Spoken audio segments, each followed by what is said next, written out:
She started the program on a Tuesday. Not that the day mattered, only that it had the illusion of beginning. Structure. Commitment. 30 Days to a New You, it was called.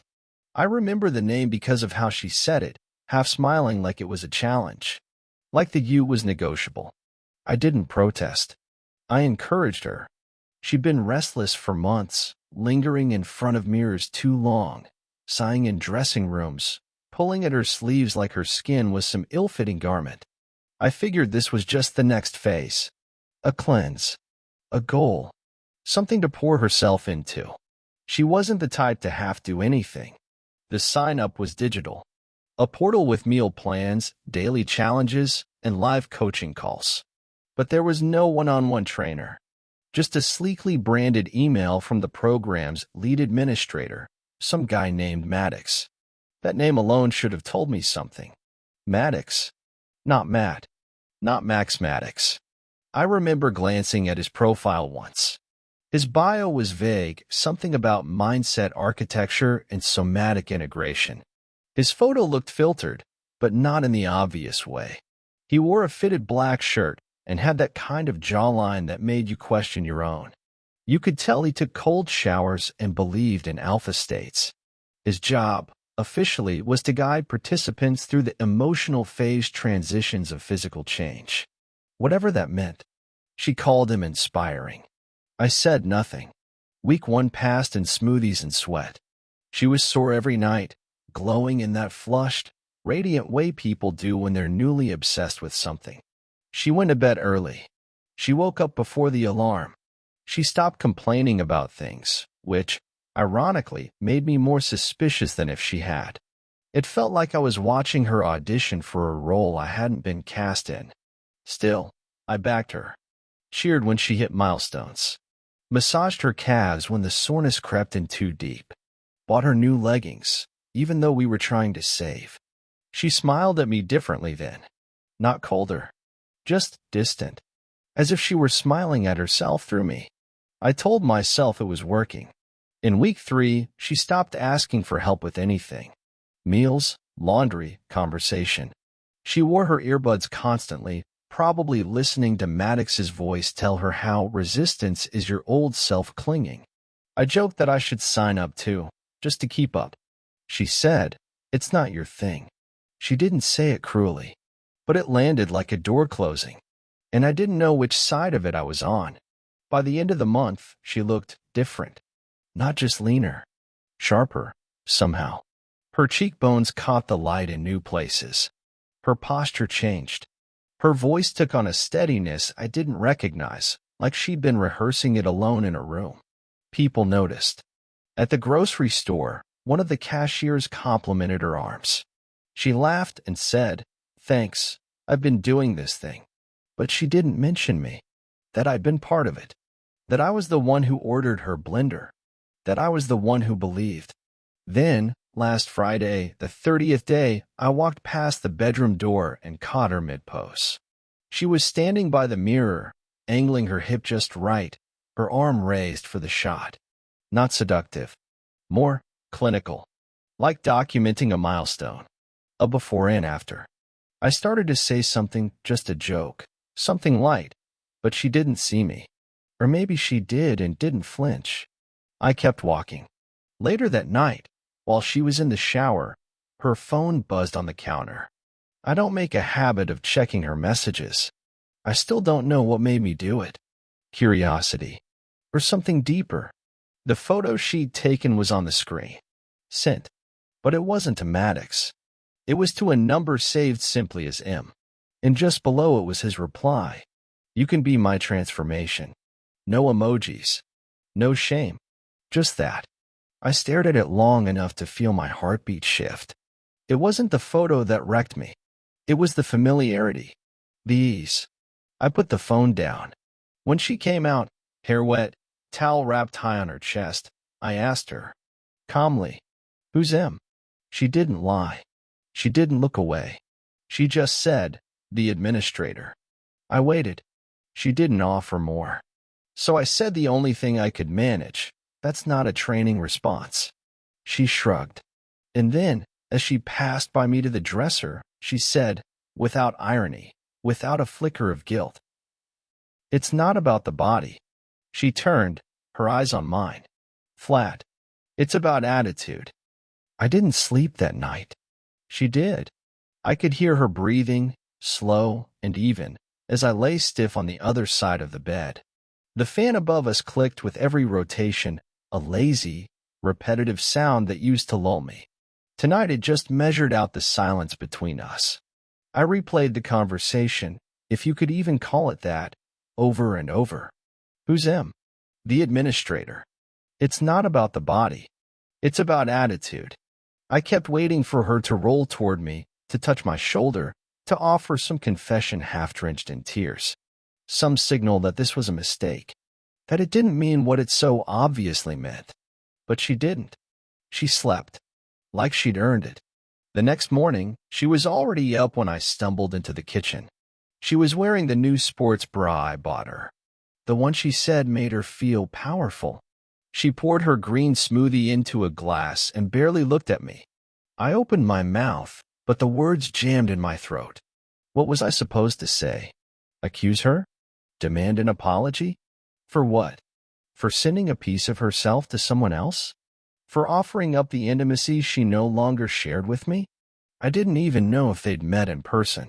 I realized, standing there barefoot on the cold tile, that it almost didn't matter. She wasn't mine anymore.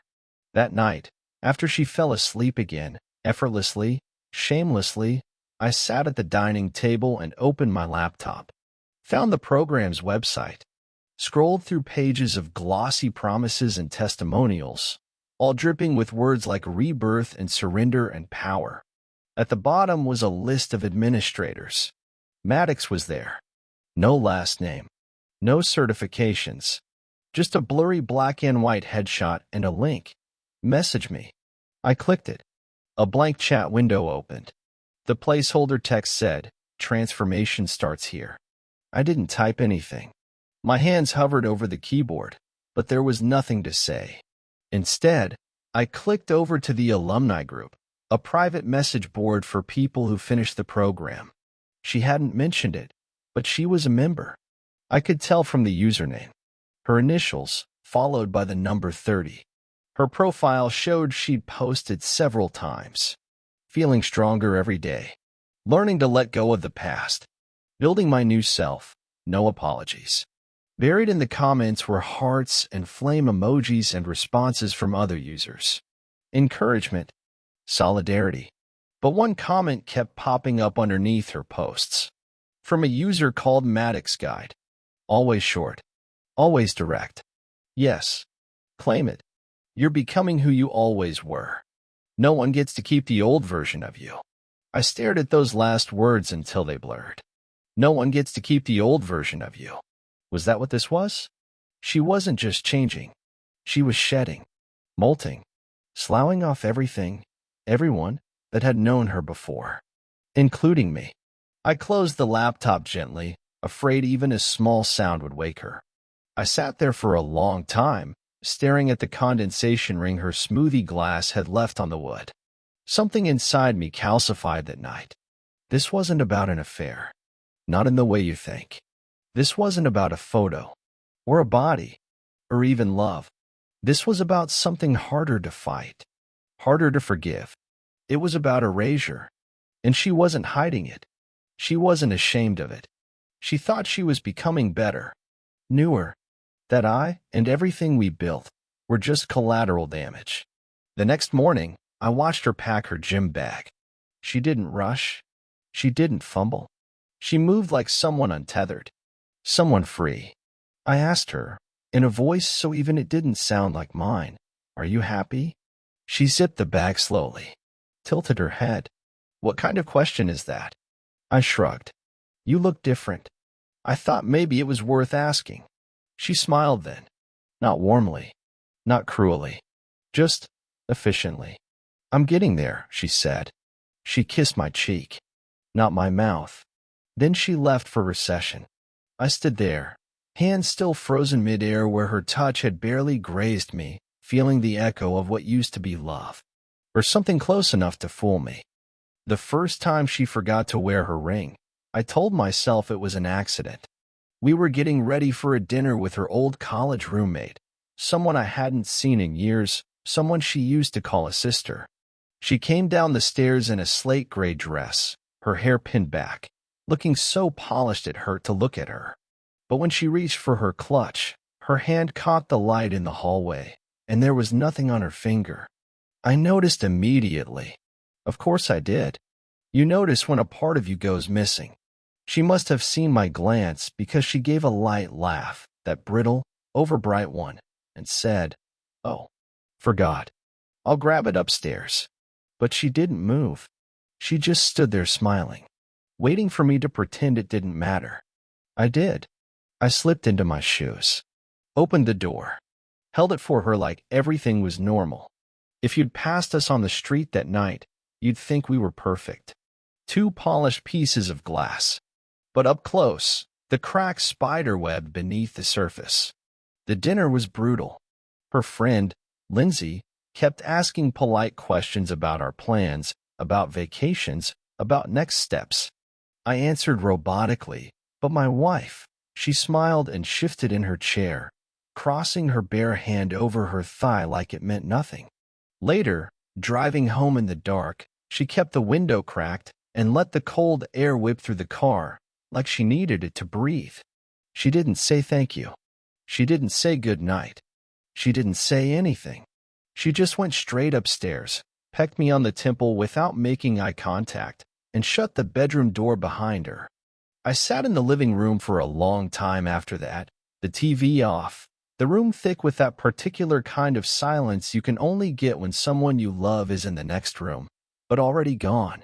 The next morning, I found her phone on the coffee table. Unlocked. She never left it unlocked. It wasn't a mistake. It was a dare. I stared at it, my hand hovering inches above, feeling the heat of it. I didn't want to be this guy, this snooper, the spy. But when the ground shifts under you enough times, eventually you reach for anything solid. I opened the messages. There wasn't a thread labeled Maddox. No obvious smoking gun. Just a string of texts to a number saved as Studio. At first glance, they looked harmless. That routine was killer today, fire still feeling it in my core. Studio, pain is weakness leaving the body. You're such a hard-ass face with years of joy, but it's working. Studio, you're working. Dozens of exchanges like that. Encouragement, banner, motivation. But I kept scrolling. Because betrayal doesn't always show itself in grand confessions. Sometimes it leaks out in word choices, timing, tone, and then I found it. Last Thursday night, while I was working late, she texted. I didn't think anyone would ever see me like this again. Studio, then they didn't deserve you. Studio, you're finally seeing yourself. No emojis, no hashtags, just the sharp, confident voice of a man who knew exactly what he was doing. Maddox wasn't a trainer. He wasn't even just a manipulator. He was a replacement architect, and she was letting him build her new life from the ground up. Without me. I put the phone down carefully, like setting a bomb back onto a shelf. I didn't throw it, didn't shout, didn't even breathe hard. I just sat there staring at it, realizing that I hadn't been betrayed in one sharp blow. I was being replaced molecule by molecule. Every late-night session, every motivational text, every little choice she made to leave her ring upstairs, to call herself new, to call me old without saying it out loud. This wasn't just infidelity. It was a quiet exorcism of everything we'd ever been. By the time she came downstairs, fresh from her shower, wrapped in a towel and humming under her breath, I already knew what I had to do. I asked her casually, gently, if she wanted to go out for dinner that night. Just us. She smiled. Not the smile I knew. The one she practiced in the mirror, maybe. The one she thought was enough. Can't, she said. Group check-in tonight. She didn't say with who. She didn't have to. I watched her pull on her leggings, tie her shoes, tighten her ponytail. Every movement efficient. Every movement rehearsed. I kissed her forehead like always, tasted the cold dampness of her skin, and let her go. And when the door clicked shut behind her, I sat back down at the table, opened my laptop again. This time, I didn't go to the program website. I went to the local property appraiser's site, because if she was rebuilding her life, piece by piece, then I needed to know which pieces were already missing. I found the email that started it all by accident. It was buried in the promotions tab of her inbox, marked with a little flame icon. Subject line, challenge your comfort zone, 30 days to a new you. But it wasn't spam. It was a referral, forwarded to her, from her coworker, a man named Tyler. The same Tyler she'd once described to me as harmless. He'd been part of their quarterly wellness initiative. The guy who organized chair yoga and Friday step count challenges. Always were joggers to the office. Always posted unasked for mirror selfies in the group chat, flexing in company-branded hoodies, captioned with things like progress over perfection. Back then, I thought he was just background noise. But there he was. Hey, this program changed the way I see everything. It's not about weight. It's about who you let yourself become. Thought of you when I saw this one. You'd kill it. And her reply, 2 minutes later. Just signed up. Let's go. No hesitation. No curiosity. She wasn't asking for advice. She was already in. I dug deeper. Looked for more. There were dozens of threads between them. Inside jokes. Spotify links. Book recommendations. All dated weeks before she ever mentioned the program to me. In one message, timestamped 11:52 p.m., nearly midnight, she'd written, "Weird that I feel more seen in these convos than I do at home." He replied, "That's not weird. That's just honesty. You can't fake alignment." I stared at that word. Alignment. It sounded noble, neutral, spiritual, even. But what it really meant was, I've already picked a side. I clicked through more messages, feeling the hours dissolve around me. A few texts became a pattern. A pattern became a thread. The thread revealed a map, a sequence of months where she'd been orbiting someone else, letting herself be pulled into a new gravity. She hadn't stumbled into betrayal.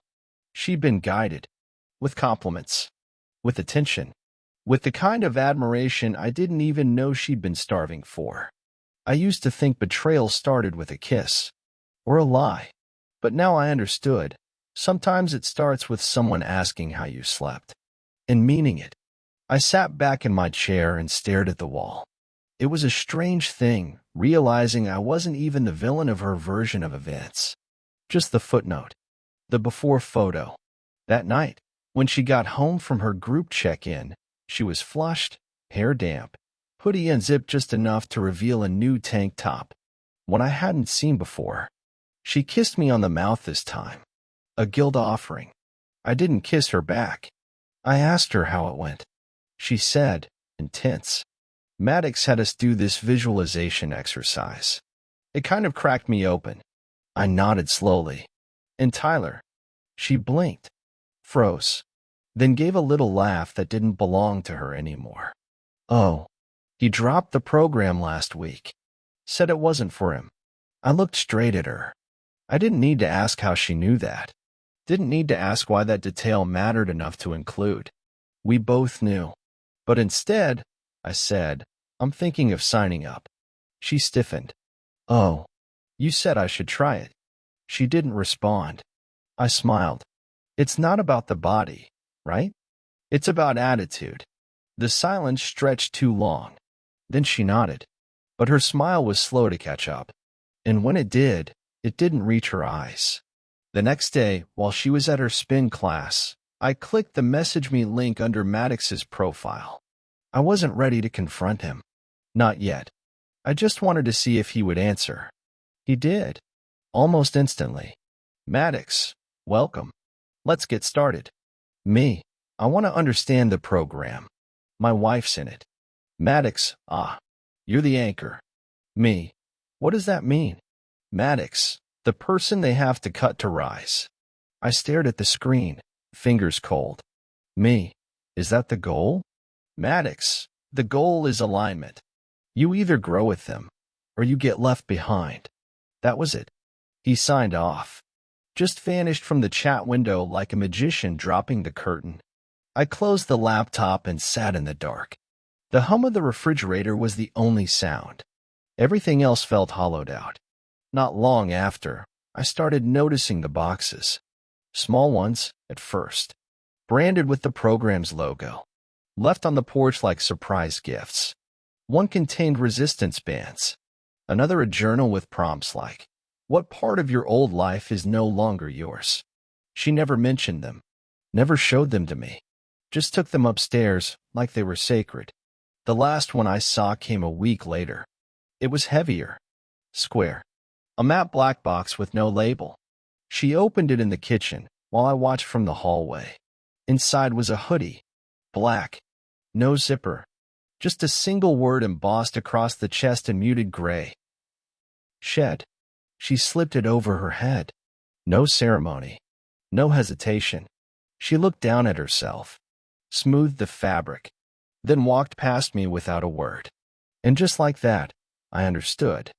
She wasn't hiding what she was becoming. She thought I was too small to see it. It happened on a Tuesday. Same day of the week she started the program. 30 days to a new you.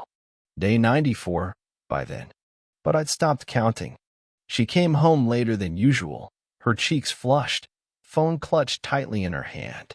I was sitting at the table, lights low, a single glass of water in front of me. I didn't say anything when she came in, just looked at her. She froze. Not guilty, just surprised, like she didn't expect me to still be awake. Still be anything. What? She asked, dropping her keys a little too carefully in the dish by the door. I tilted my head. You sent him another photo. Her hand twitched, just slightly. I waited. I gave her space. She took none. Instead, she said it, the thing I'd been daring her to say for weeks. It's not what you think. I laughed. Not loudly, not cruelly. Just a single breath pushed out of disbelief. That's a strange thing to say, because I think it's exactly what it is. Her jaw tensed. She walked into the kitchen, opened the fridge, poured herself water. The sound of it hitting the glass felt louder than anything we'd said all week. You're blowing this out of proportion, she said. It was part of a progress check-in. Then why did he respond with, I'd kill to be in that room right now? Her hand froze midair. I stood. Slowly. The chair scraped the tile with a sound that made both of us wince. I've seen the messages, I said. The ones from Tyler. The ones from Maddox. The ones where you talk about me like I'm already gone. She didn't deny it. She just set the glass down on the counter and stared at it like it was safer than looking at me. I didn't mean for it to become that, she said. That's the thing, I replied. You didn't fall into this. You walked toward it, bit by bit, with your whole body. I could see it unraveling behind her eyes, not the guilt, but the effort. All the spinning, the justifying, the reframing. She was trying to decide which story to tell me now. Which version would hurt least? She picked the worst one. I changed, she said. You didn't. There it was. Not infidelity. Not secrets. Just that one clean sentence. I changed. You didn't.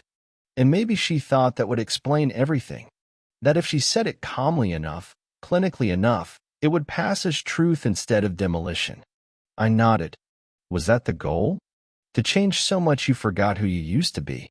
She crossed her arms, hoodie sleeves bunched at the wrists. The word shed stretched across her chest like a brand.